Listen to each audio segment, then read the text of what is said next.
You must also know clearly what you want out of a situation and be prepared to clearly articulate your desire. It's a good idea to tell the person you are confronting exactly what you would like them to do instead of what they have done or currently are doing. You might think if they loved me, they would just know what to do. That's the voice of resentment. Assume ignorance before malevolence. No one has a direct pipeline to your wants and needs, not even yourself.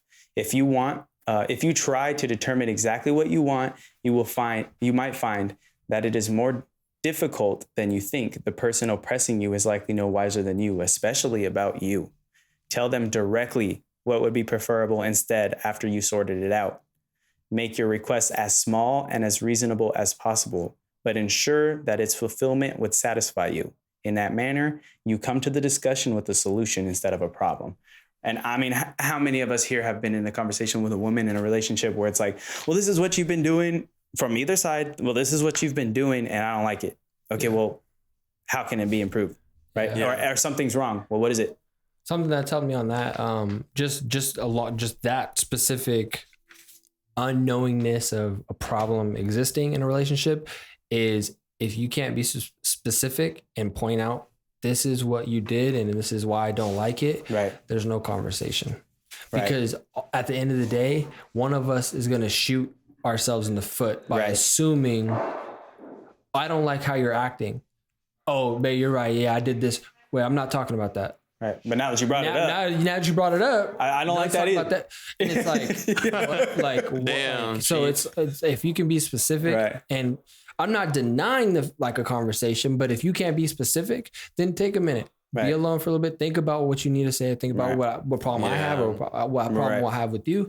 Then I'll come let you know. But until I get that clear, I'm not going to approach you on an issue. Right. So fire to sort of not speak things, just to shoot in the dark. Right. Because that does kind of end up being a problem got created out of nowhere and now that's on someone's conscience if that didn't need to be there.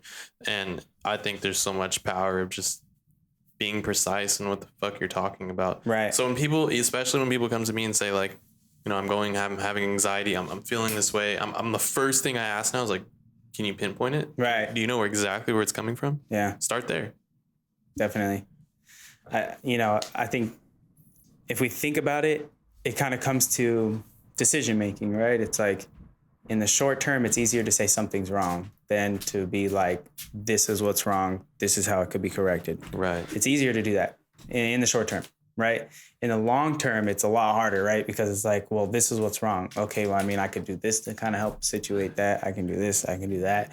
Or you can just be look, oh yeah, this would be improved if you did this. This is why I didn't like it.